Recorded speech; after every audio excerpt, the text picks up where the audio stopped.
Call this meeting of the Underhill Planning Commission to order, March 6, 2025.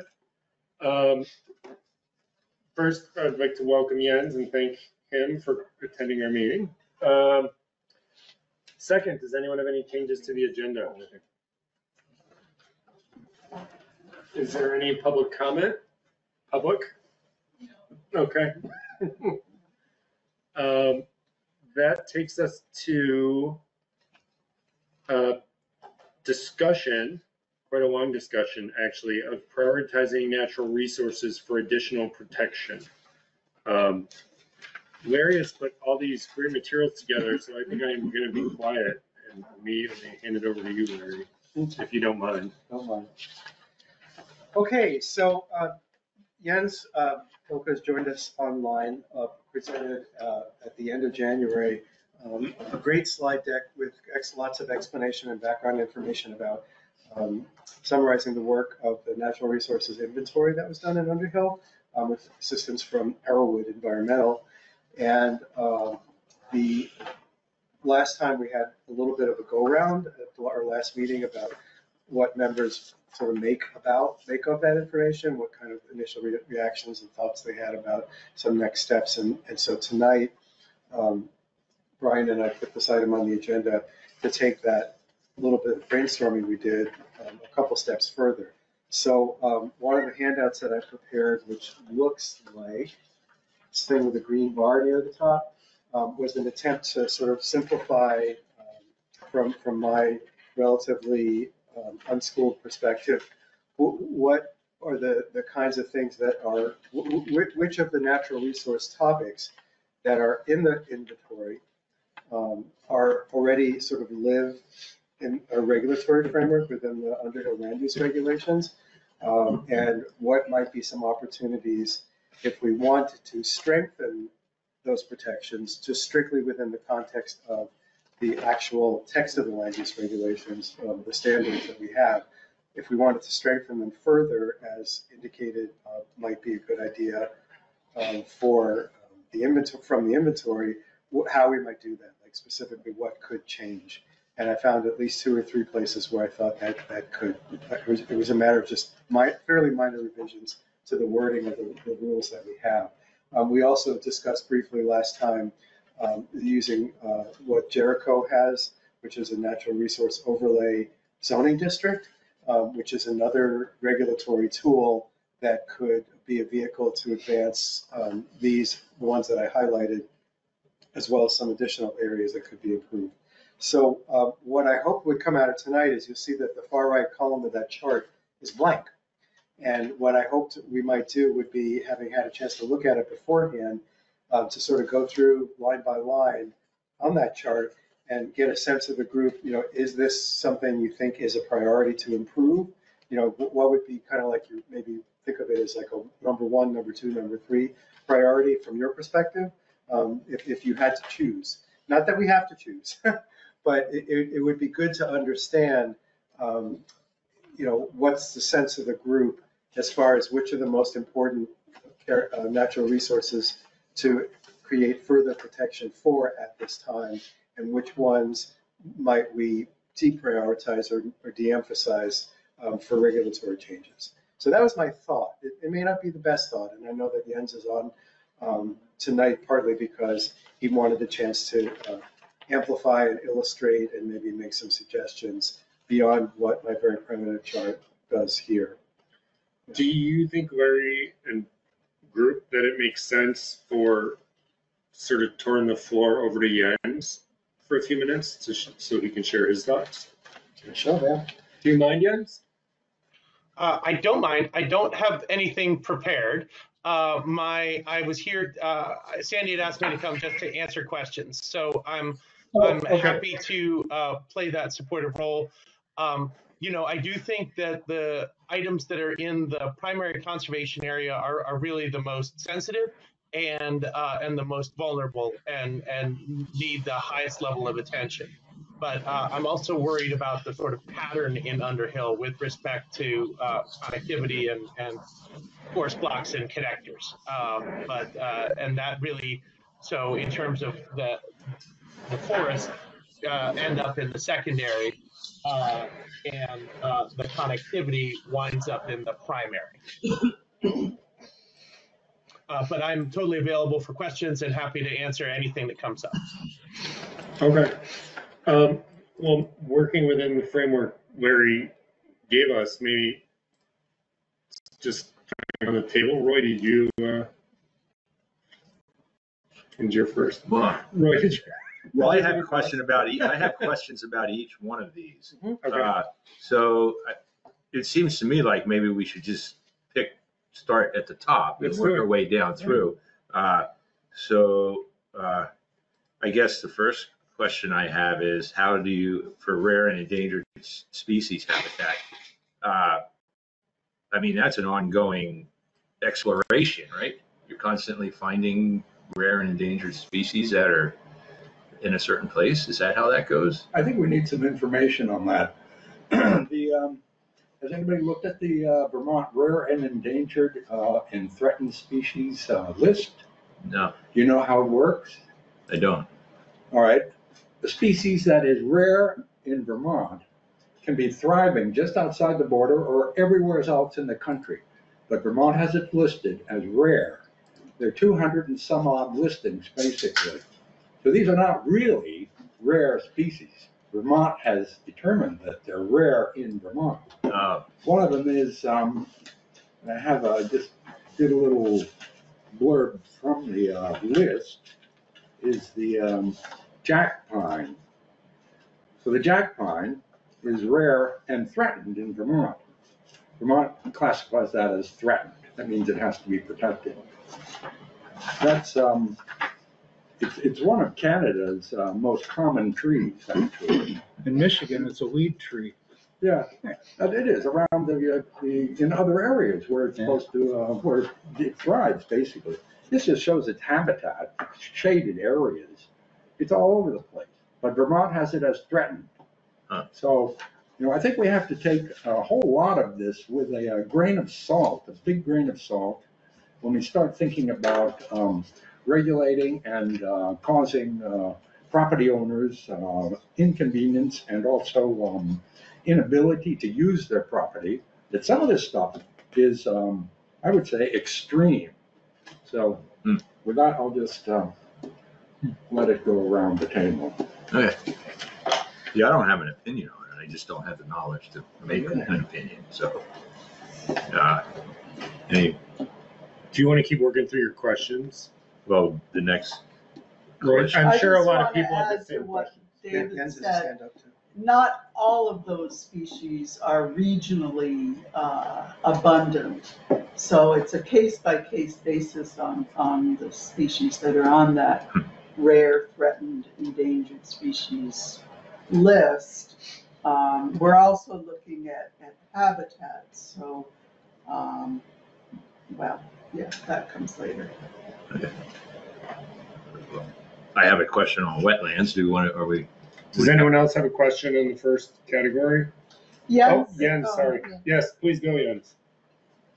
So the jack pine is not present in Underhill. And you're right. There are species that are rare elsewhere that are rare in Vermont that are common elsewhere, but none of those are true for Underhill. It's interesting, you could get deep into the weeds in terms of what's rare and what isn't. But as you look at the list of what's in Underhill, those are all absolutely rare, threatened, and endangered. It's a very limited area that we're talking about, and the majority of it is on already conserved lands. So I wouldn't suspect this is going to be a burden to Underhill landowners. I do have the map up from the atlas, and I'm happy to refresh your memories on what a limited area that is, should you want to go back there. But just wanted to reinforce that this is a very tiny area, and these are, in fact, very small. I'm happy to share the specifics of what's what with the Conservation Commission, but we're talking about things like American ginseng and southern bog lemming. There are a variety of species present in Underhill that are truly rare. Yeah, and I might add, Jens offered to bring up the map, and he's speaking of with this slide and his slide deck. And just so you know, the way that these red dots or blobs show up when you bring up the map viewer, of course you can zoom in to parcel level and fairly fine detail, but the way that they're represented on the map viewer in an ANR map is that there are the red blobs are sort of areas within which a rare, threatened, or endangered species can be found, and they won't tell you if you click on a specific spot that's indicated that as one of those habitat areas. They won't tell you what is the rare, threatened, and endangered species that addresses, because they don't want to, if there were trophy hunters out there looking for a very specific rare type of fungus, for example, they don't want to alert people to the possibility like, oh, you can collect the such and such fungi out within this area. So what it is more is it's like a red flag warning for people involved in permitting, so that if you were to get a development application from a property owner in that vicinity, you'd want to zoom right in using that map viewer and understand where the potential zone where there might be a conflict with a rare, threatened, or endangered species habitat. And through permitting, for example, if someone's project was up before the DRB for a conditional use approval or a subdivision, you want to make sure that the DRB set conditions of approval that require the landowner to stay the heck away from that area. And that kind of discharges our responsibility, because we're not the species protection police, right? What we're about here is figuring out what is the appropriate regulatory regime to make sure that rare, threatened, and endangered species are worse off after we make a permitting decision than they were before we made that decision. Right. And we already have the protection, as it indicates in the chart here, for subdivision reviews. But when I looked at that, I thought, well, that's a little odd, because there are not a lot of subdivisions done in Underhill. But why aren't we having that same level of review for site plan reviews, aka for commercial businesses to be approved, and for conditional use reviews, which is a much larger category of permitting than just subdivisions? So I think it would be a pretty easy fix to say we should be looking at potential impacts to this particular category, rare, threatened, and endangered species, whenever we're doing all three categories of permitting review at the DRB. I think we need some kind of limitations. The way it is presently in our regulations, it does have rare, threatened, and endangered as one group, basically. Mm-hmm. But I've spoken in the past that we have to correct that, I think. We can't just say, any rare species found wherever in Vermont, of the 200 and something that are thriving outside the state, basically. But it sounds like Ian said the only ones present in Underhill are actually threatened ones. Noticed. Right. Not, but, nobody's actually, if somebody comes up with one, basically, a neighbor perhaps, and they say, aha, you can't do that. You can't build there. Yeah, I'll actually bring up what those spots look like on the map to share here. Let's see. Can I just bring up that only 2 of those polygons are not on already conserved land? That's one point. And then the other point is, it's not like a random person can just claim there's a rare species. These are vetted through the Vermont Fish and Wildlife Department's Heritage Program, and only confirmed occurrences show up in the Heritage database. Yeah, if you look at this one, David, the only really 2 spots that show up that are outside of that conservation are like here and here. The rest are all in these other existing bubbles, so it is a very, very tiny. Right, so I clicked on the map here that's up on the screen, one of those bubbles, which is just off of, what's the name of that road? Harvey Road.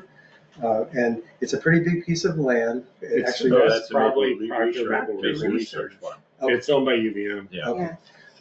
And then, here's another one that's close to a road. So if you click on that bubble where that is shown, you can see that it tells you whether it's a state protected species or federally protected and what type of species it is. So not state protected, not federally protected, and it's a plant. And then you click on this little right arrow and it just tells you a little more detail about that particular selection, tax parcel boundaries, et cetera. But again, it won't tell you what it is. Right. But the fact that on the first little screen there in the pop-up, you know that it's not either state or federally protected, so it kind of removes the red flag status. It may be threatened, but it's not on those either the state or the federal lists. So it just, again, it doesn't mean that the property owner is off the hook if they want to develop their land at all. It just means that it's just some like a caution flag to find out more about what it is. What does that mean that it's not protected, but it's on the rare, threatened, and endangered species list? I think that's a Jens question. No, I mean, as far as our regulations go, I think our regulations say that rare, threatened, and endangered species are protected in Underhill. I think that's how our regulations read. But I think we have to do something with that. I don't think it's. I believe, David, it says that building envelopes need to exclude rare, threatened, and protected. Well, Larry said it's only building envelopes and subdivisions. Right. No, Right, that's and it's only building envelopes, it's Right, not right. Oh, the whole, yeah. mowing it down or. Right, so just to choose to go further on this example, so I zoomed into the property level. The parcel is identified in the light blue line here, and most, probably the most developable part of the parcel is close to the road, right? And then the area of the species identification is in the back of the lot up the hill. So if someone came in, if the owner of that parcel, I have no idea who it is or to what extent it's developed, if at all now, but if that owner came in and said, I want to build a barn next to my house down here in this part of the land, and it had to go up for review by the DRB, then it would be a pretty easy path to approval because there's no conflict with this area, with the species that exist up on the upland part of the lot. If, on the other hand, the owner said, I want to cut a ski trail and put a lift, a rope lift that terminates in this area, then that would be a pretty straightforward no for that kind of application at the DRB, because it would clearly impinge or encroach onto the area where that species lives. If upon further investigation, you knew what species it was that would be threatened by any kind of development in that zone around the back corner of the parcel. And that's Pleasant Valley Road, and that's the town cemetery, the Catholic Church cemetery. Oh, is it? Oh, that What lot? does that say above it, right there? Doesn't it say Oh, the cemetery? box, yeah, The what's box? that box say? The So- writing in it. So, This one, yes. yeah, Okay. so look at, it's in two zoning districts. Yes. Both are very, very 10 and 15 or whatever, so they're not gonna be able to Too much. do much anyway Mhm. by that subdivision, Yes. by that zoning, those zoning districts anyway. Is that the Durand Cemetery? Is that I think we're getting into the Yeah, so it's. minute here. Yeah, I just was using this as an They come example. around. I know, I Yeah. know. It's Maycomber Mountain, basically. Yeah. Yeah. So there are ways to access what is the data for these potential encroachments for a lot of these criteria, because it's in the map viewer. Now, our map viewer, which is prepared by the Chittenden Regional Planning Commission, doesn't have all of the layers that exist in the ANR Atlas, but it's not hard, and I think at our next meeting, we will bring up the ANR Atlas and zoom into Underhill, and we can pick a parcel at random, and we can turn on any number of different layers that I think address a lot of the things that are in this list of natural resources. And so you can actually see by turning on and off the layers, as I did here, where these things are on a parcel. And I think where the rubber hits the road in this kind of work is what are the specific protections that the DRB would be required to look at and in what situation. So maybe since we're fortunate enough to have Jens here with us tonight, maybe to pick up a little bit, I'm not saying this is what Sandy was saying, but maybe we should just try to get through the rest of these categories and see if people have, ecological questions on them that Jens can answer, and then we can dig into the details on this when Jens isn't here. So does anyone have questions on wetlands?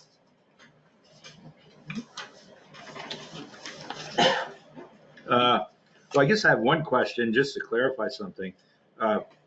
You can cross a class 1 or 2 wetland with a road if you get an ARN permit, but you can't build a road within 100 feet of a class 1 or 50 feet of a class 2 wetland? How does that work? You can cross the wetland with a road, but the road can't be 50 feet or 100 feet from the wetland. An exception, that if you've got to get to a property, you've got to access a property, you're able to cross it, and they usually, I believe, try to make you cross it at the narrowest point. Oh, okay. It So also you can has cross a it. ton of requirements as to what you do with the driveway. To get the ANR permit. Yes. Okay, so it's pretty restrictive to get that. Our permit. driveway when we bought our land, it came with a pre-designed driveway to get through a class 2 wetland, and I can testify that it was not cheap to build said driveway. Really? No. How could that be a- It's the way they have to do it with the different size rocks. They have to start with, I'm not an expert, but Yeah. they start with these giant rocks and, to let the water flow underneath. And yes, Okay. it's a very specific design. So you had to get an ARN. We already had it. Dave Boyden got it. Oh, So okay. it came with it. I see. I just didn't Yeah. understand that. Okay. Does anyone else have questions on wetlands? No. Pretty straightforward. Forested riparian. Particularly, it sounds like there's a very specific suggestion here about 12.5 foot from the top of the bank. Yeah. Restriction. I think that was maybe an error that I had on a previous document. Larry, I don't think Errol was recommending 12.5 feet. We I saw- currently have, It's on this slide. Yeah. I think that was from an error. Okay. that I had. So what are they? It is our current zoning, it's Oh, I not see. what Errol would recommend. Got it. Sorry. Yeah, this says main stream 50 feet backward from the top and then 20 feet from, The riparian zone is not in the floodplain. It's outside the floodplain. Is that right? This is just forested areas that are associated with With streams. streams. Okay. yeah. And wetlands. So it's not, maybe it's a stream that isn't necessarily mapped in a floodplain, but I personally like, being the nerdy civil engineer in the room, I personally would think 20 to 25 foot minimum, especially with today's issues with, flooding. Like in Arizona, one of the drier places, the state has an absolute minimum of 20 feet. Even if you do the math and the calcs say you can be within 10 feet, they say no, 20 feet's the minimum. Huh. So in an area where we get a lot of rain and have a lot of streams and have had flooding issues, I would say 20 to 25 would be preferred over definitely 12.5. But If I could just add what Arrowwood actually did on the map that they produced, it was a 100-meter zone, which is actually 300 feet. So it's a 150-foot buffer from the stream's center line, where there would be no disturbance when it's a forested area at a stream. And the state and the book that I referenced, which I think is excellent, Fish and Wildlife, Conserving Vermont Natural Heritage, they recommend a 200-foot zone or 100, which means a 100-foot buffer from the stream's center line where the edge is forested, no disturbance. So the state. Wow, that seems really restrictive to me. 'Cause The state said, sorry, Roy, just so I can write. You said the state said 100 feet, and Arrowwood said 150 feet. Yeah, and it's on the 11 by 17, Brian. The bigger one, It's yeah. on- it's on the- Okay, thanks. Forgive me, we're mixing up how it was mapped and Right. what a regulatory standard might be.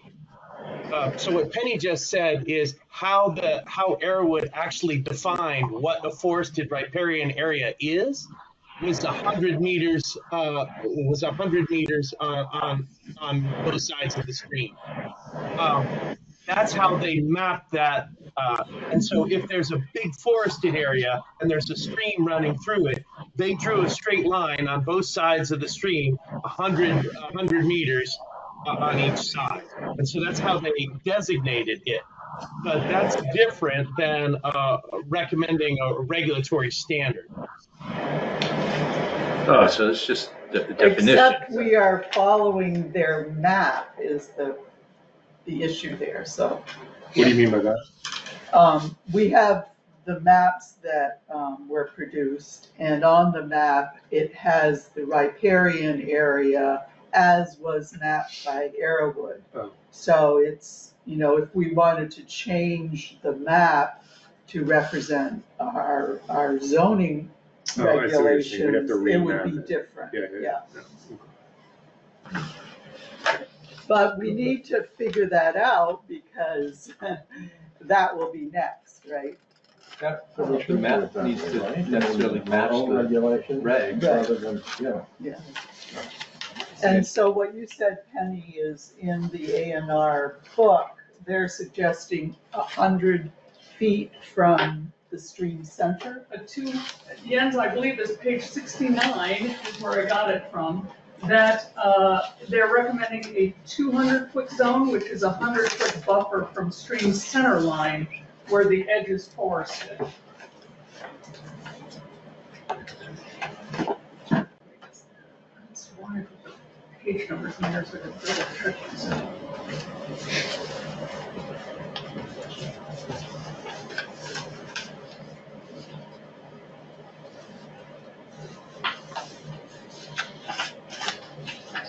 I feel the forested riparian areas have a couple of really important features that help us out. And one is with flooding, that the forested component there is slowing water movement, capturing some and absorbing it much faster than if it was just cleared. So it's helping with flooding. And then the other is that it's really important for wildlife movement. They can use the corridor of streams, but then that forested perspective just adds another safety zone for them to move from one habitat to another. I'll just point out the technical details. So we talked about class 1, class 1, 2, 3, class 3 wetlands before. Class 3 wetlands are not protected. Some of the discussion here is about unnamed streams and should there be a different standard for unnamed streams. Now in our land use regs, there are named streams. Statewide, outside of the streams that are named in your land use regs, the general pattern for regulation is that any stream doesn't have a name, which drains, I think it's, help me out on this, Jens, quarter mile or more of land area, is anything that drains less than that is not considered to meet a regulatory threshold in terms of what, because often those are very little brooks that run dry in the summer months, and so they're not. It's sort of like a class 3 wetland. I mean, depending on what time of year you encounter that little streamlet or brooklet, it may just look like a kind of a dry depression in the ground, or it may have water in it. Typically, between March and May, it would have water in it. By the time you get to August, it's going to look like it, except in a rainstorm, you wouldn't find much life in there because it's completely dried out. So the question is, do we want to, consider pushing out our hands-off zone to these seasonal streams that are only wet part of the year? Is there a good reason to do that from an ecological perspective? This I think mapping suggests that there is, but it could be hard to enforce is really my point, because it doesn't meet the typical thresholds for regulation if it's that small. We do have a regulation of a 25-foot setback from an unnamed stream. Mm-hmm. But the question is, what are those? Where are they? If they're not named, and you can't say what area they're draining. Oh, we always considered it was anything that wasn't named. It was an unnamed stream. So that 25-foot, is that 25-foot setback for a building or for a driveway or for? Well, it's 25-foot setback for any development. Okay. And the riparian area which is just an area that's adjacent to a stream that is supposed to be undisturbed, is in our regulations 50% of what the full buffer is. So for the unnamed streams, it's 25-foot setback. So the riparian area, which is supposed to be undisturbed, which means you don't mow it, is half of that, which is 12.5 feet Okay. from an unnamed stream. From a named stream, which we, Karen, how many do we have? Maybe 6 or 7? 11 named streets? Which are the bigger ones. It's, it is a 100-foot buffer from top of bank or 50 from top of slope. I don't like the top of bank, top of slope, because I don't really understand it well. But it's larger, much larger. And again, the riparian area, which is not supposed to be disturbed, is 50% of that in our current regulations. Okay. I got it. Kind of. Yeah, and of course, the irony is that this is true in Underhill and almost all of Vermont, is that historically development patterns are that most homes and businesses were built fairly close to streams, you know, Yeah. because you want access to the clean water. This is before people had, you know, drilled wells. And so you have a pattern of development which is directly opposite what we're talking about here. And then the question will arise in permitting from landowners. They'll say, well, you know, all of my neighbors up and down this road have houses that are within 30 feet of the stream. Why can't I build within 50 feet? Why do I have to go 100 feet out? That's what you're up against. Is you have to be able to justify that. I got a clarifying question. So where do you measure from? Because like there's a stream in my backyard. I think it's, I don't know if it's a named stream, but it's down in a valley, and it's right, Fuller Road is right there, Fuller Road. It's Settlement Brook then? It's not, Yeah. it's Settlement Brook, Right. yeah. So it's in a valley, and my house is probably vertically 50 feet above or 30 feet above that stream. So where are we measuring from when they did the subdivision? How did they, for the setback? I think it's inadequate, and I don't like it, and I've done some research on it, how other towns, other states have done it. There's a top of bank and top of slope. Yeah. And what it just means really is, if your angle from your water to the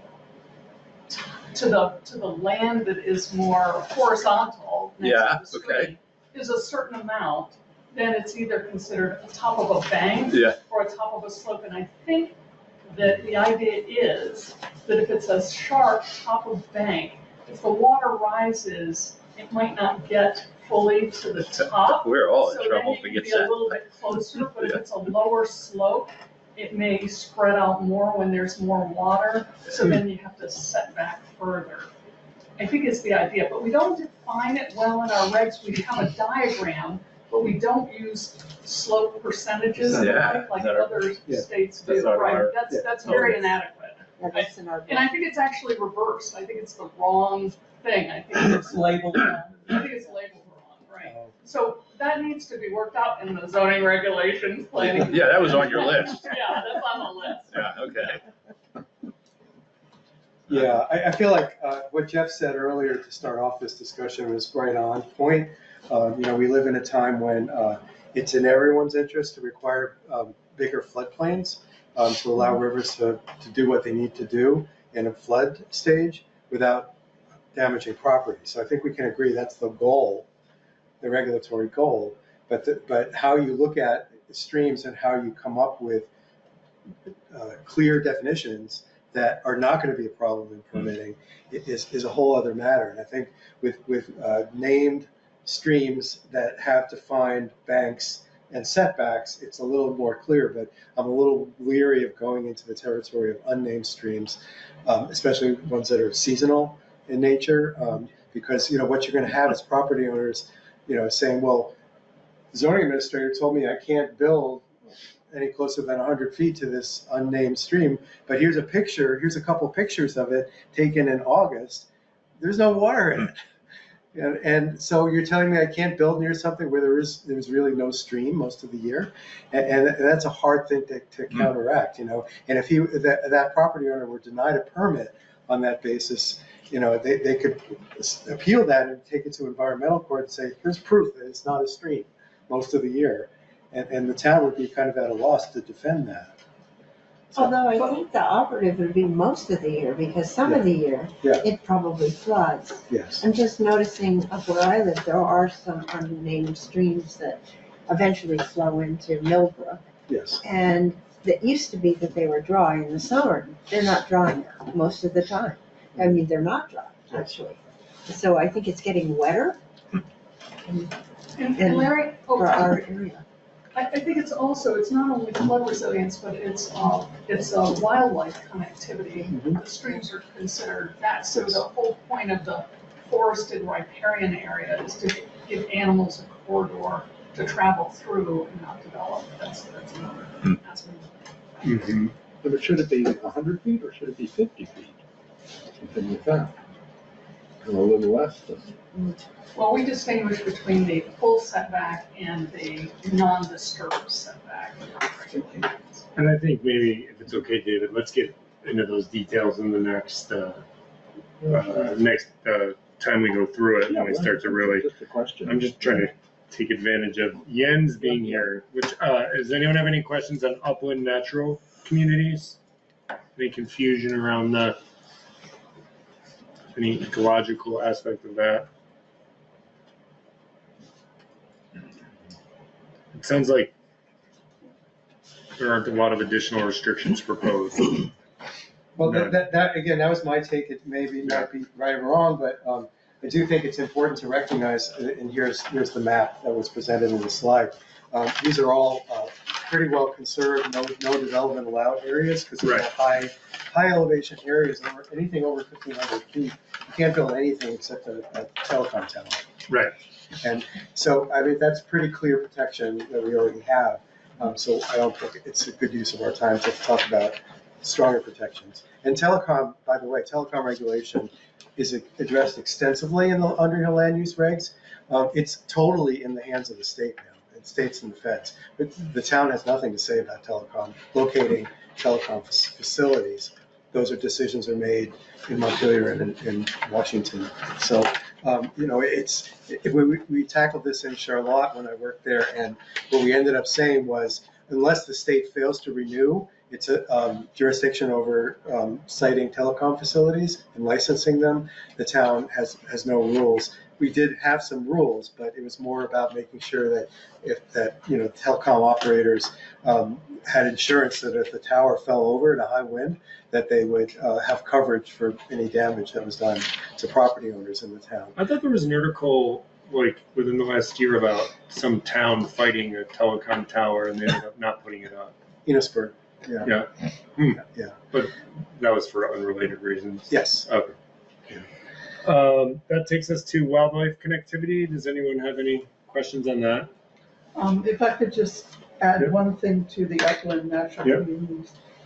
There are some that are on private land, and I think using the map that Arrowwood developed to identify those should be referred to when doing any subdivisions or that kind of thing. Okay. So although we don't have any regulations right now, I think referencing the map as a guide for the DRB would be important. Okay. Well, if there's nothing done up there, I mean, we're not allowed to do anything basically up there with any building. No, this is on private lands. Yeah, but still, I mean, it's 1,500 feet. About 1,500 feet. We're talking about that, aren't we? I think we're talking about the upland natural communities. Right? Oh, okay, excuse me. Right. I think it was a little mixed up with the chart.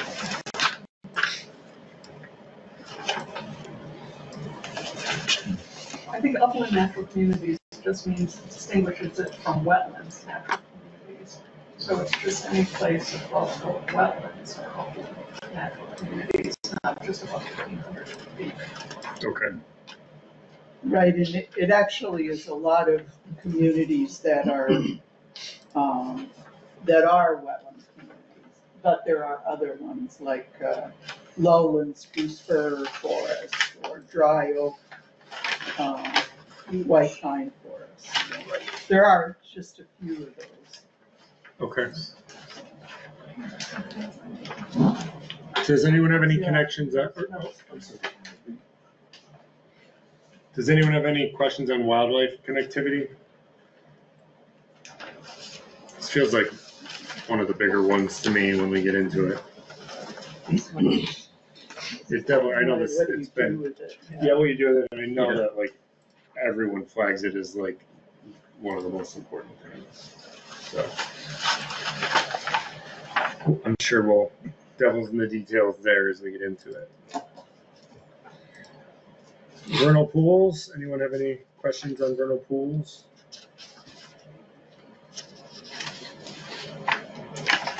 They don't have any buffers, basically. Yeah, I was surprised to see that we don't have any buffers for vernal pools. Well, wouldn't a vernal pool be a wetland? So Maybe it's because it goes away. Is that what different? But it's still- From a wetland? It's It's still, a type of wetland, but Yeah. it doesn't, our wetland regulations don't speak to vernal pools. We do say that we need to, under section 8.2C, we say conserve vernal pools to extent feasible. That's what the regulations. Yeah, and this gets into the fact that, again, that it's class 3 wetlands, which I think a lot of vernal pools are sub-regulatory from a state perspective. So we could enact stricter protections in the state. I'm not saying that we can. It's more just that, if we denied a permit based on someone's proposed development close to a vernal pool, we could find ourselves appealed and overruled in court. We do Just that saying. all the time, Larry. Well, do you have like, this one's kind of close to my heart just because I do the crossing counts in March and April.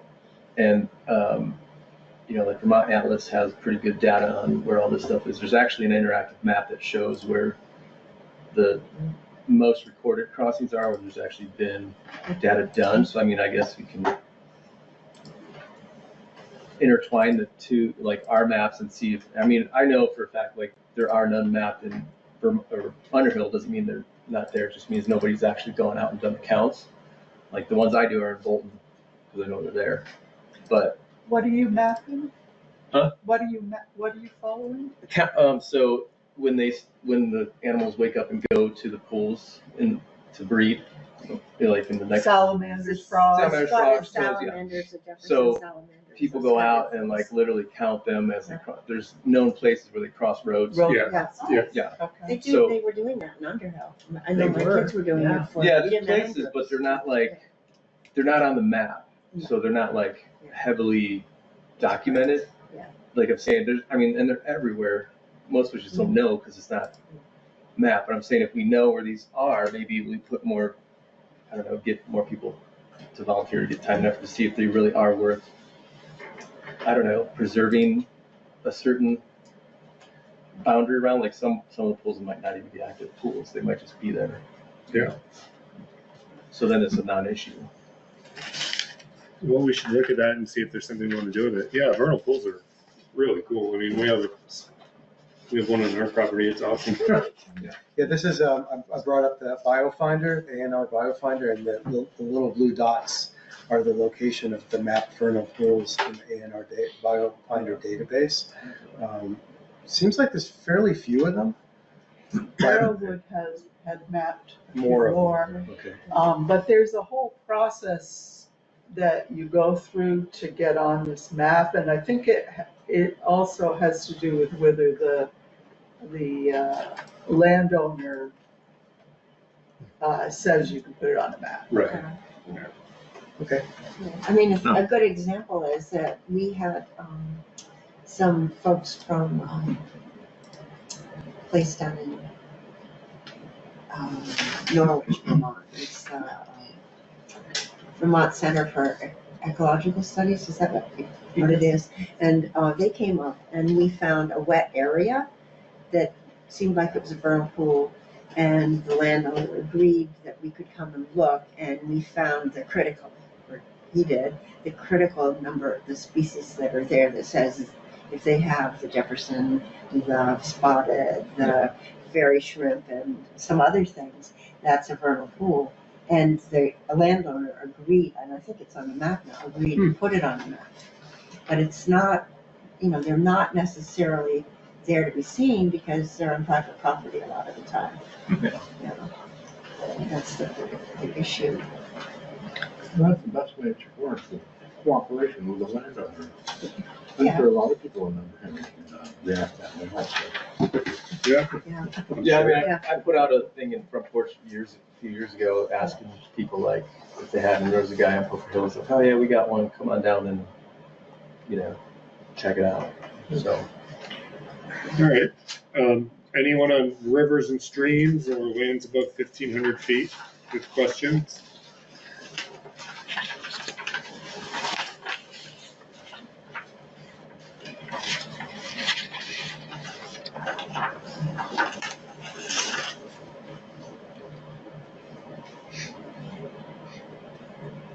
I just wanted to mention that the lands above 1,500 feet is our own restriction. It wasn't part of what Arrowwood did. Right.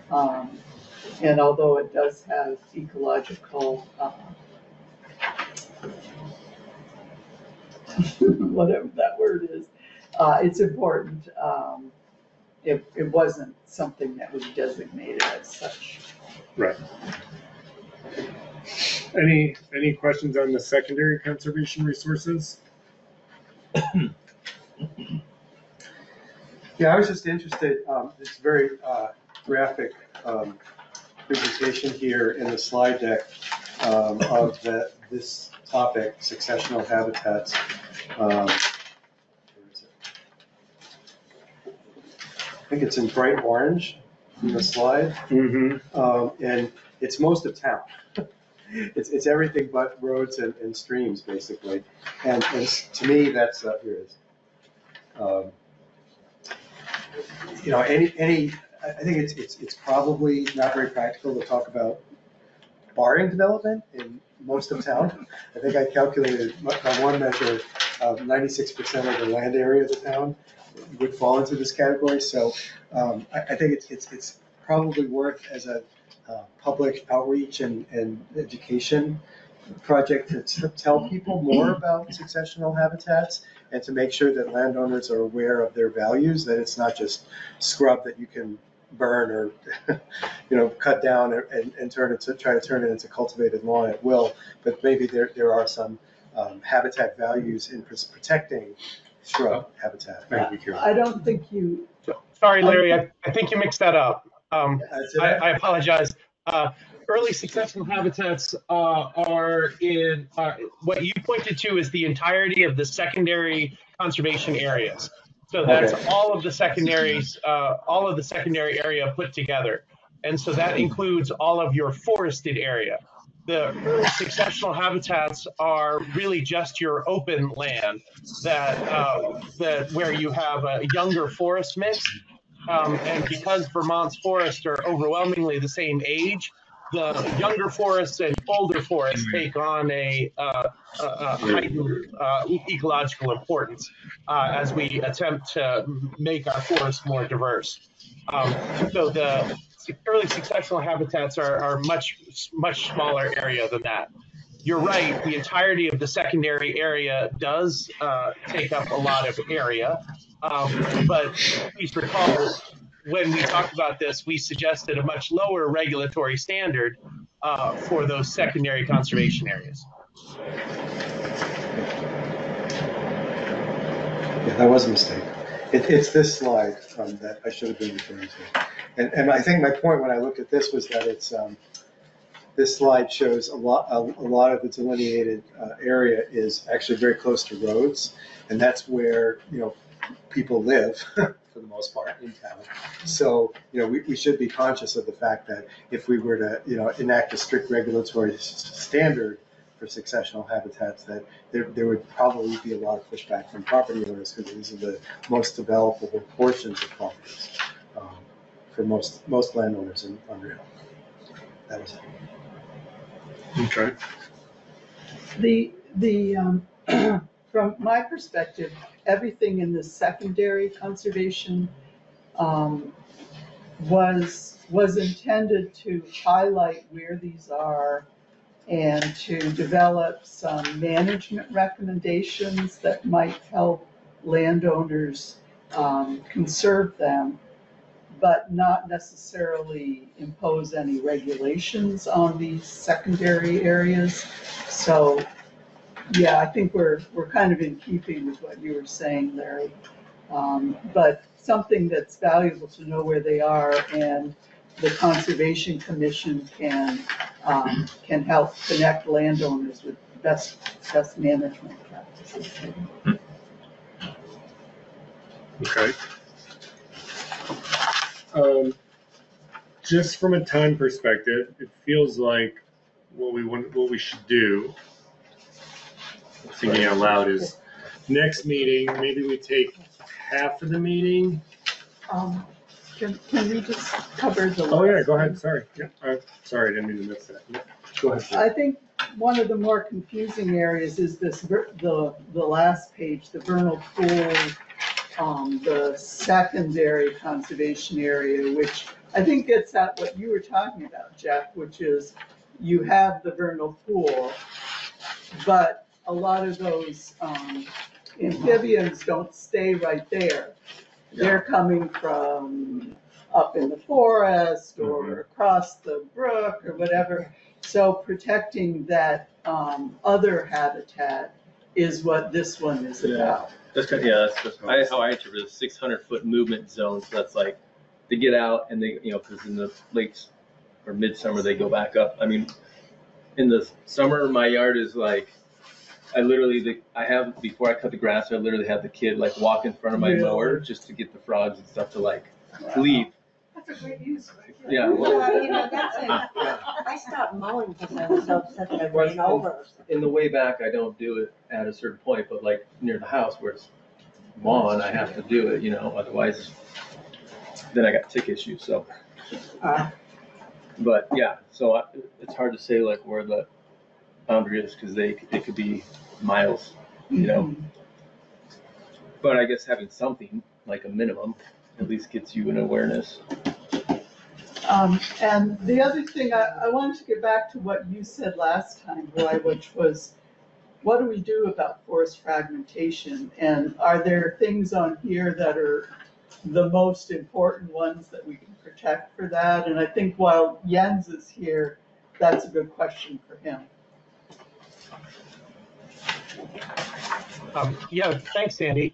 So, the bulk of your forests that aren't highlighted by other natural heritage elements show up in those S4, S5 natural communities. So that's where most of your forested area is. So as you think about the combination of forests and connectivity areas, at present, the areas directly adjacent to the roads, those connectivity areas, are placed in the primary. The bulk of your forests are placed in your secondary. So one way of handling this would be to have a regulatory standard around forests that is more along driveway length. Or that's what they did in Enosburg, was regulate really long driveways as a way of trying to limit huge incursions deep into the middle of the forest blocks. But there are strategies like that you could adapt to think about how to maintain your forests. There are also, we're not just talking about ecological importance of forests here. We're also talking about your working lands, your recreation economy, all of that.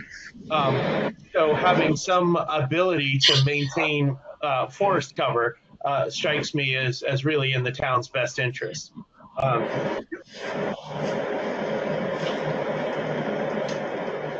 So backing up a little bit from what our regulations were some years ago, we reduced the actual flood or setback for houses along some of the roads because that was a historical development pattern closer to the road. We can reverse it. Go back to what we had.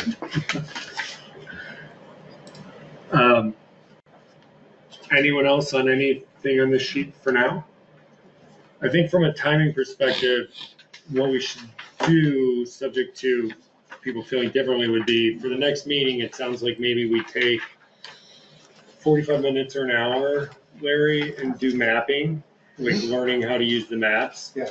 And then that is our perfect segue into transitioning into starting to work our way through these categories. And I don't know if you all want to attend, you're very welcome. I mean, obviously you're always welcome. It's a public meeting, but to the extent you're interested in coming for the mapping, and then we're going to start working through this next meeting. So that'll be the agenda. So. Okay, that sounds good. Yeah. With that, I think we go to sawmills, sawmill standards. I'm going to sign off with that. Thank you all so much. Thank you, Jens. He doesn't even want to talk about sawmills. Yeah, but he's a smart man. Yeah, right.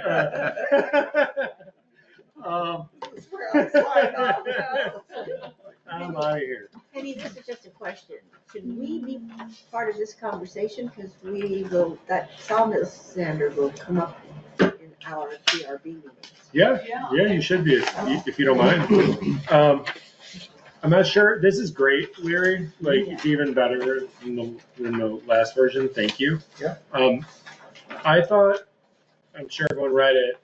I thought maybe we could just go with if people have specific questions or things they didn't understand first, and then we can dig into if we think there's points we need to address. I didn't understand.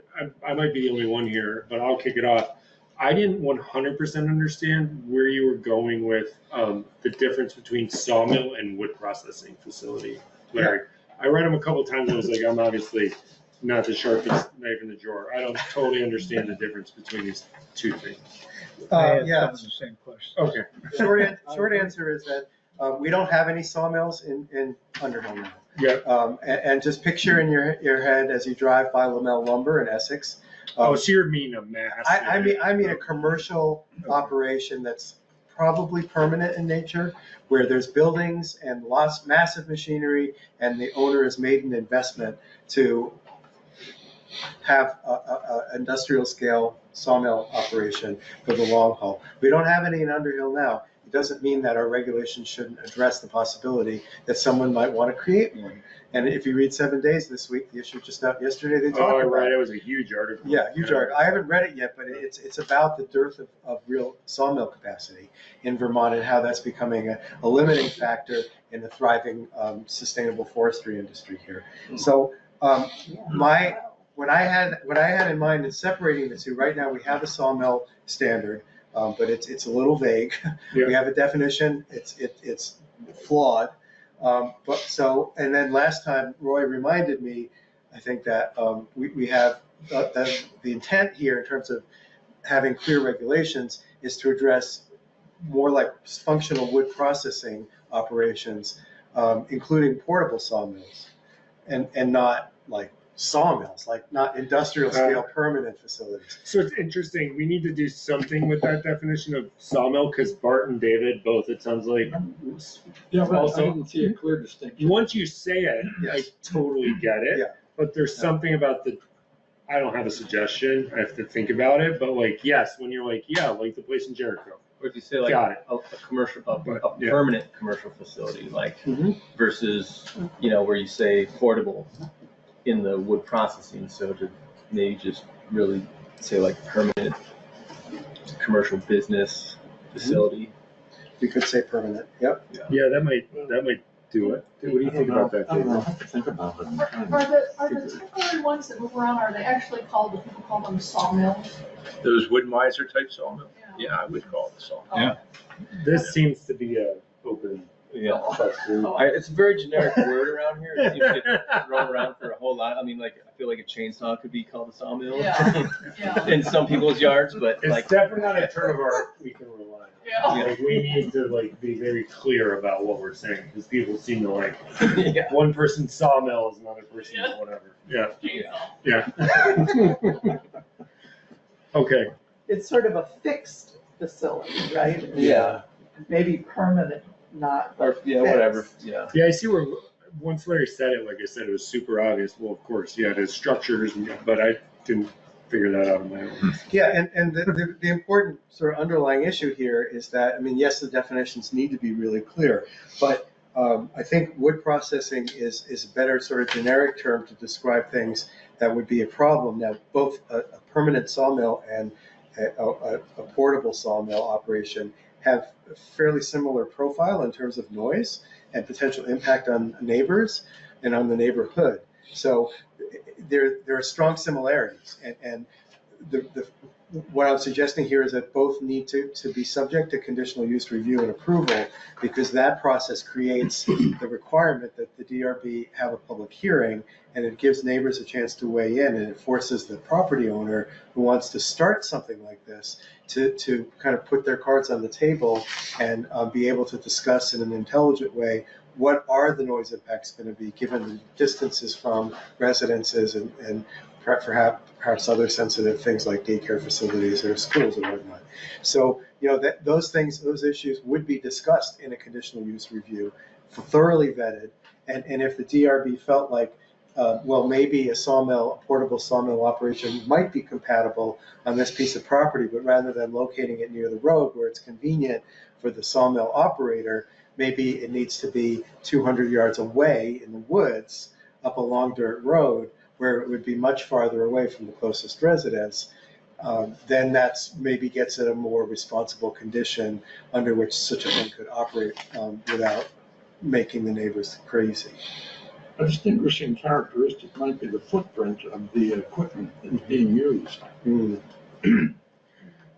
I had another definitions question. I wondered on wood processing facility if we shouldn't insert the word exclusively. So it says portable chippers and sawmills used exclusively. And I don't know if that's a good change or not, to be honest, but I'm wondering if it avoids the situation where someone says, well, I harvested 3 logs off this property. Right, and that's why I put 2 weeks in the wood processing facility definition, because it's not unusual, as I understand it, for somebody who takes down a few trees to call someone with a portable sawmill and ask them to bring it onto the property, cut those 3 trees up, and then they leave with the equipment. Might take 2 or 3 days. Something's going to be there longer than 2 weeks. It should have a permit. Yeah. So then there's going to be impacts to neighbors. Yeah, I got a question about that though, because if you, there's a logging operation on Pleasant Valley Road right now that's been going on for probably 3 years. So if they decided that they wanted to process the firewood at the site with a wood processor, would they be able to do it for 3 years, or do they have to get a permit to do it? They would not need a permit because it's on the same piece of land that the logs are cut on. That's the exemption in state statute. It's like a right to do sustainable forestry, traditional forestry practices. So the issue that we are recently presented with, is a situation where the logs that are being cut up in the sawmill, in a portable sawmill, are not harvested from that land. That's the issue. And there could be a lot more of these in the future. My guess is that we're probably not going to see a lot of permanent commercial sawmills built. These portable sawmills, to the extent that they can get the job done with the biggest trees that we have in Vermont, are going to be more of these portable operations that come in. And the question is, if it's like, if it waddles like a duck, if it quacks like a duck, is it a duck? I mean, I think the portable sawmills meet the criteria of being potential nuisances, and therefore they should be regulated through conditional use review. So is the property on River Road, West Oaks, is that a sawmill or is it a wood processing facility? Yeah. West Oaks is. Yeah, and they have a permit. Larry, will there be Yeah, any they do, but confusion, you think, or maybe Karen, I should ask you, with the DRB using the word facility? Will facility mean something to some people? They argue that just one of those portable sawmills on a pull-off, on a dirt pull-off, processing some wood to sell, is that a facility? Would that cause confusion? Well, it would not be a facility. That would be a wood processing. Oh, you mean where we use it there? Oh, I see what you mean. Sorry. I think it would cause confusion because facility is I think of it as a Building. structure. And So maybe we call it wood processing operation. Because conditional use is Yeah. more use related, right, than Mhm. building Yes. related, right? That's right, yeah. Good one. Thank you. Yeah. I'm just everyone just start your. I had one other one, which Yes. was on review standards. This is really more of a question. This is not a cleanup comment, to be clear. I was wondering if where it says the development review board may apply. Mhm. I know you probably see where this is going, Larry, because I brought it up before, but Charlie and Brad, I'm wondering if that shouldn't say shall apply, because Charlie and Brad seem to want us to come out with something that was, gave them some room to, I mean, you can tell me if you disagree with this, some room to move, but there was also like some minimal level of consistent standards that would be applied to everyone. So I don't know if all four of these would fall under that, just to be clear, but I'm wondering if there isn't something that should be a shall. So like you say, shall apply, but are not limited to?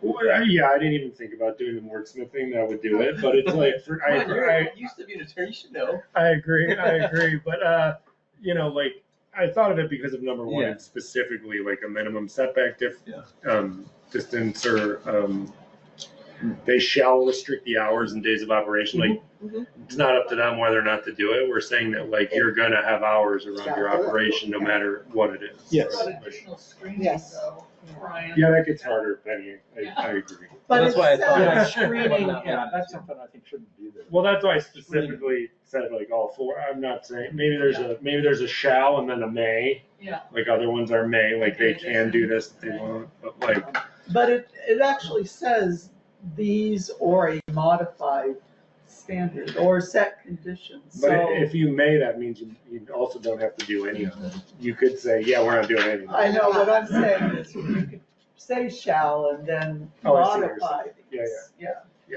Yeah, I mean, it says broadly, the DRB through conditional use review already has the authority to limit hours of operation.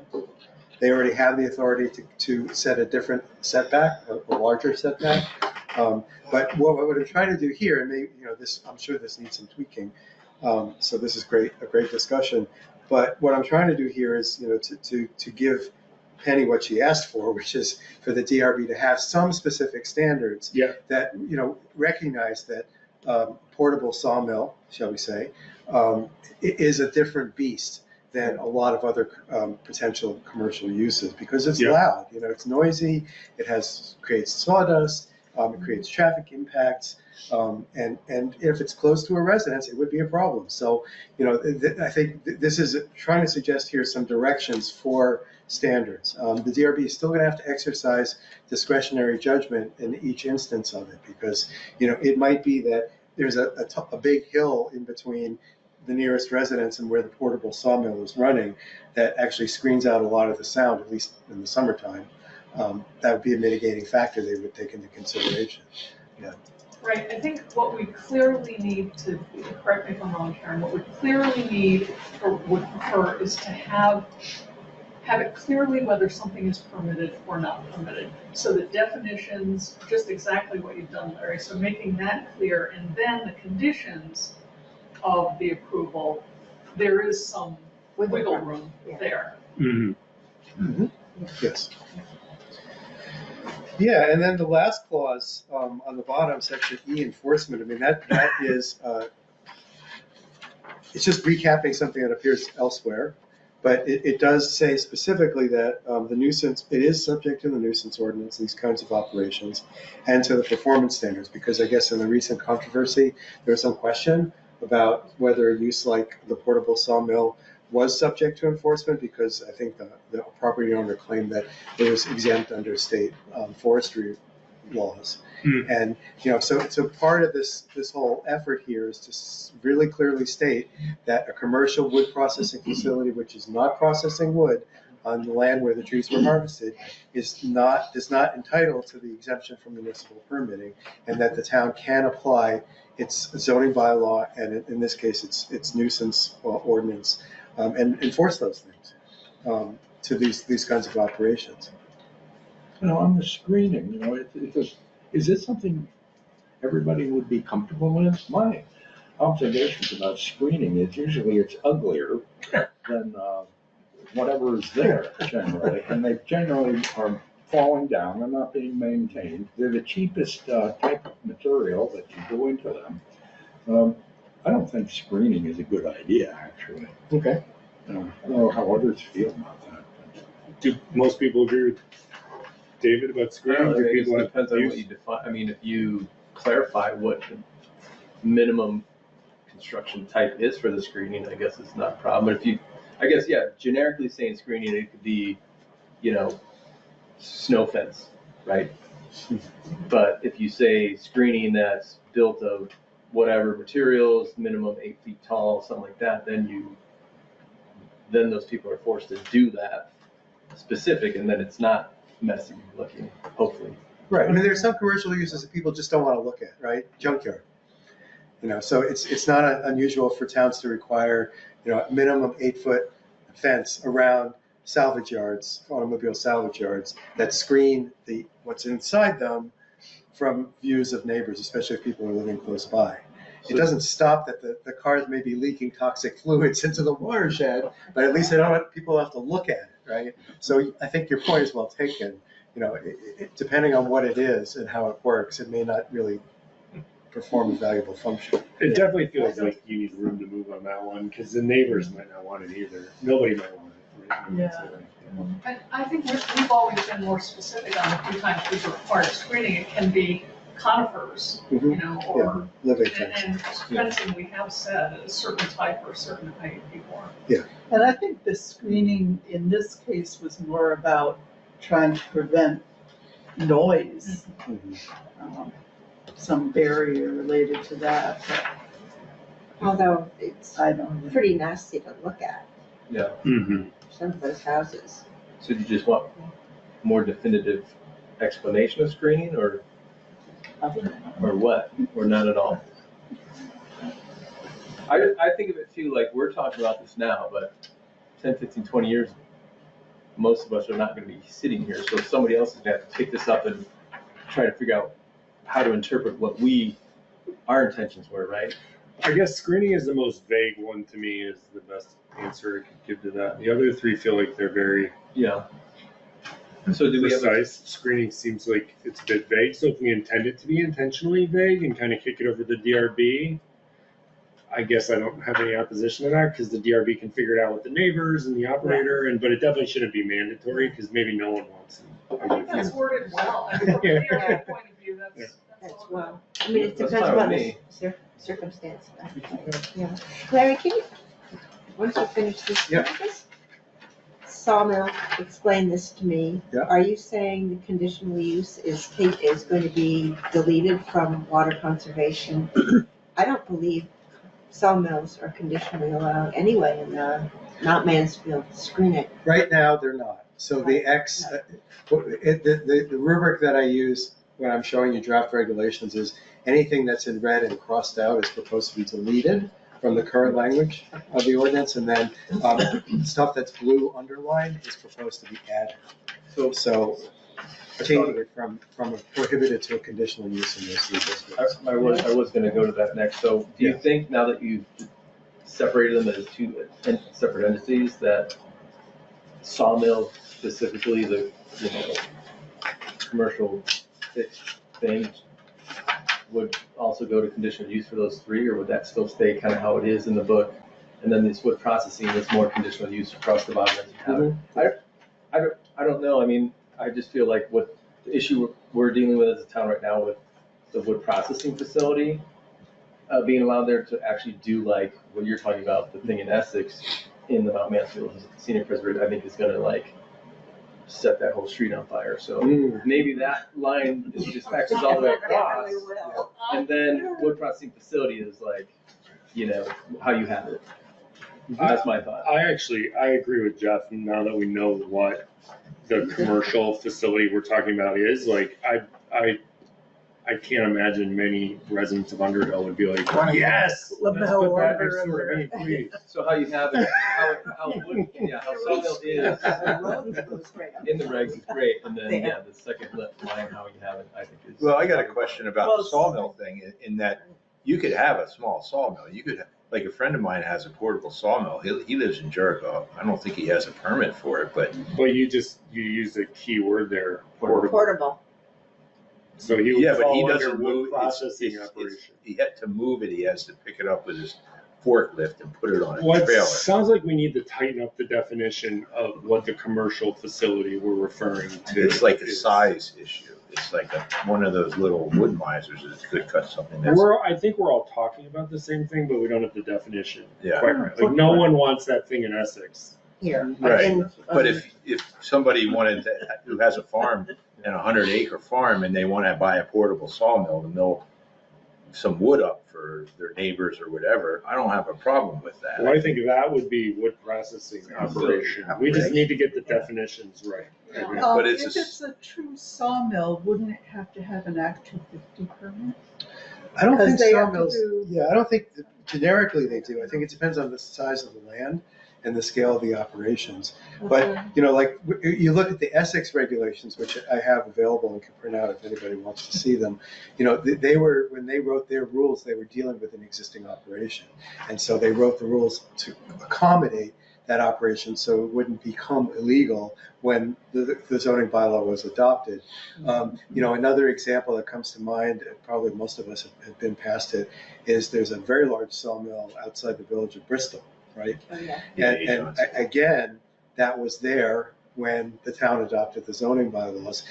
But an interesting difference between the Essex operation and the Bristol operation is that the Bristol operation is in an industrial zone. And most towns have regulations specific to industrial zones that recognize that there are certain types of industrial operations that are noisier and take up a lot of land and have potential impacts in terms of chemical use and runoff and, you know, dust and noise and all that. And, you know, so they've parceled it out to separate those uses from close by residential uses in the actual zoning map.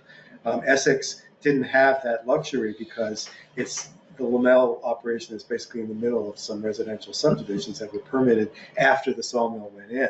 And so they had to think about, like, okay, well, everybody who bought a house close to the sawmill knew what they were getting into. Yeah. You know, so the rules don't have to, the rules specifically, I think, prohibit people from sort of suing Lamell for doing what Lamell does in the normal course of a day's business, because they knew what they were getting into.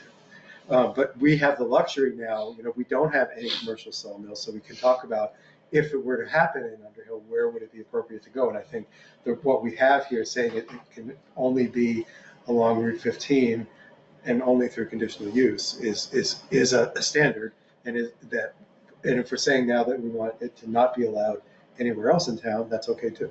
We can just change those Cs back into Xs.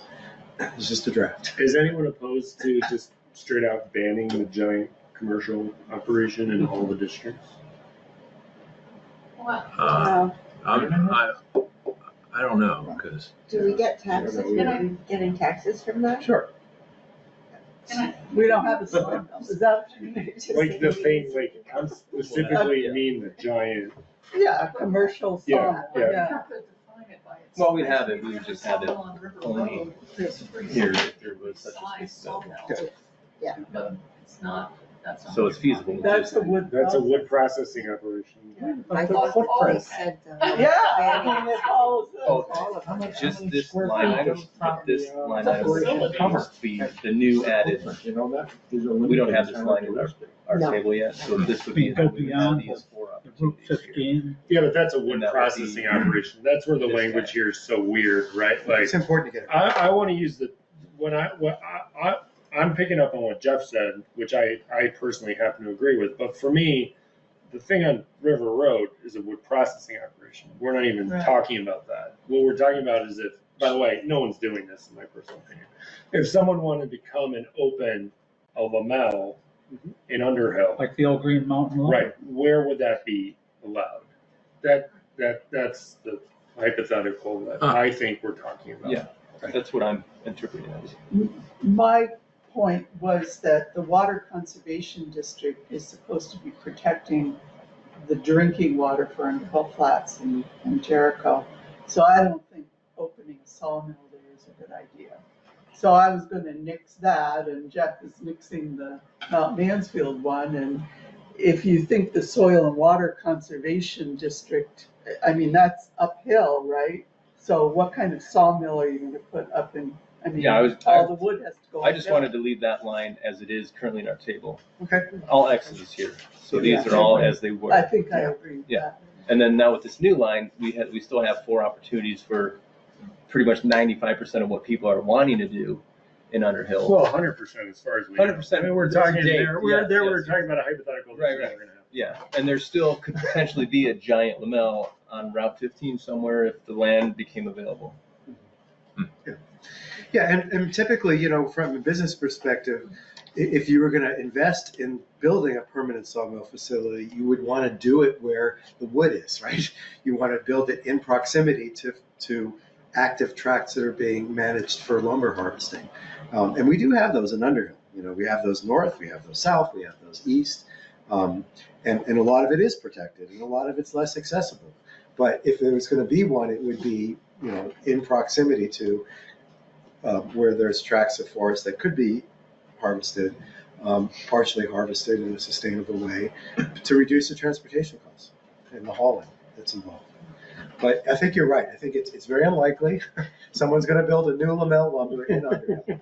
But I do think it's very likely that people, to the extent that they want to have local lumber, and they want to build houses and other structures made from trees that were harvested on their land, that they would hire someone with a portable sawmill to come in and cut timber on their land and cut it up and do the sawmill operation right there, because, you know, that's, people are interested in that, and this is Vermont, and, you know, we're all about keeping it local, and I think there's going to be more of that in the future. And that's exempt. We don't That's even exempt. have anything. If they're harvesting trees on the land where the sawmill is happening, but people may not have space on their land to do that, in which case it's going to be somewhere else, in which case it's subject to local permitting. Yeah, so then the wood processing, so yeah, if I had 5 trees in my yard that I wanted processed, I would pay some guy to take them down, truck them to one of these wood processing operations and have them sawn into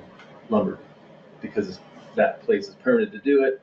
I don't have room on my land to do it, so. Driveway's big enough. It is. I kind of have something to say about this. I have my own opinion about this, and I haven't really said anything quite yet.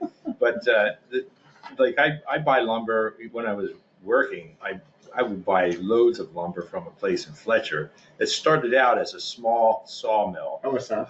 Yeah, like a small little bandsaw that could cut whatever you wanted, a timber or a 2x4 or 2x6. Yeah. And I don't have a problem with somebody who wants to do that in Underhill, like if they have a big piece of land or the proper space to do it. I think we're doing that with this second line item. It just has to be conditional use approved. Yeah, but it's a sawmill. I mean, LSF has to be 5% the size of the mill. Oh, it's way bigger now. They just Oh, no, I expanded. know. It's pretty big. It's not nothing like the mill, but yeah, it's it's nothing like the mill. but it's still it's a production facility now, Yeah. and But and a facility like that might not be appropriate. If you because- read the definition of wood processing, we'll say operations, commercial operations, so the guy is taking your wood and you're paying him for doing it, where logs are stored and processed into lumber, which is what you're talking about doing, and other wood products. So the lumber part would satisfy your guy, the other wood products would satisfy the firewood guy. So why wouldn't we include this small sawmill under sawmills? Because we're defining the sawmill as the giant thing, this guy, and that would then exclude him from being able to do this thing, whereas if we put it under wood processing, now he has the ability to do what he wants That's to do. just awfully confusing to me, but I guess. And me too, from the DRB, I would say my point of view is, I can't tell the difference between those two. I think that what Brian or Jeff said about, you need to be more specific on the sawmill, I mean, if you read them, they're virtually the same. One just says has structures, but the other one could have structures too, or can't have structures. So I wouldn't know from the DRB point of view. If you said, oh, like Lamel's, but not like the place on River Road, I mean, I would think the River Road might be like Lamel's. You gotta be more specific about. Because what that's a is- shadow structure. So it Yeah, sounds like that's we need to right. define the So just the size definitions. somehow. It's or- either size or maybe what they do in a sawmill, maybe they do things, I don't know anything about it, but do things differently or. Well, if it's a conditional use and somebody wants to have a small sawmill that is set up in their barn or in a shed at their property, and, they can bring in logs from elsewhere, or you could bring your log there and get them to custom saw it for you. It seems to me that that's a conditional use, but it's not, they're not applying, but it's different that, the reason we got into this was because of the wood processing issue, to try to delineate the difference between sawmill and firewood processing. That to me was the number one. There's also part of it of processing lumber from that sawmill to that wood processing. I mean, that's. Yeah, part of it. Because when you have a sawmill, you have sawdust, you have the slabs that you cut off that you Right. chip up to sell to McNeil or whatever, Or so. that you're using to make your sugar shack or something like that, or somebody's sugar shack. I don't know, I don't think there's enough distinction between the two for me to be able to, somebody could claim, oh, I'm a commercial facility, oh, I'm a commercial operation. To me, I don't see a difference between the two, unless you set a certain size or a certain function or a. Yeah, The okay. size is the thing. The function gets confusing. Or maybe the Because it goes volume, back and forth. maybe it's the volume. Like That's you have hard to to have know. Oh, 10 I machines instead of 2 machines. But I think they're saying here, portable chippers and sawmills used in conjunction, portable, I think.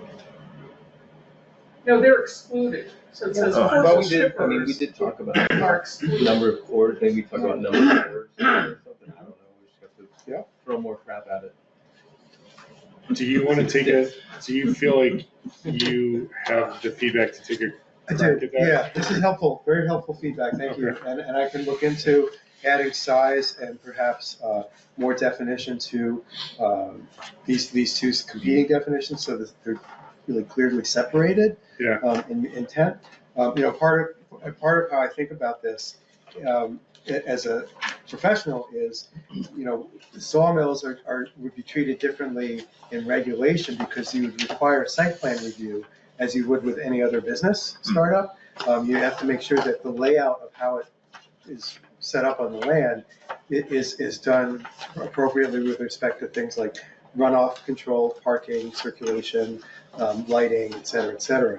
Whereas a portable wood processing operation, those things don't really come into play because they're typically, there's no structures or very little structures, and in many cases they're fairly temporary in nature, and so you don't want to push the owner through this complicated site plan review if it's not really necessary. Not needed. So it both would require conditional use review. Only the permanent sawmill type operation would require site plan review as well. And the DRB can do both in the same process, both site plan and conditional use review simultaneously. But the first one is clearly more of a permanent commercial business, and the second one is something that we're more likely to see in Underhill, which is people running these things, either sort of like a home occupation with other impacts. But the sawmill is not allowed now, you're thinking in certain places in Yes. Underhill where wood processing would be, and that's where we Yes. have to be really clear. Definitely. So yeah, I can definitely tweak this further, do a Okay. little more research on how other towns have handled this. Okay. Try to get clear on the definitions and correct the first line, the sawmill line on the chart at the top of page 1. So it's X's all the way across except for this conditional use in Route 15. Thank you, Larry. Before everyone runs off, does anyone have any questions or comments on the February 20th minutes? No, it looked good to me. Can I get a motion to approve them? So moved. Art, second, Jeff? Yeah. All in favor? Aye. Thank you, everyone. Thank We'll you. adjourn the meeting.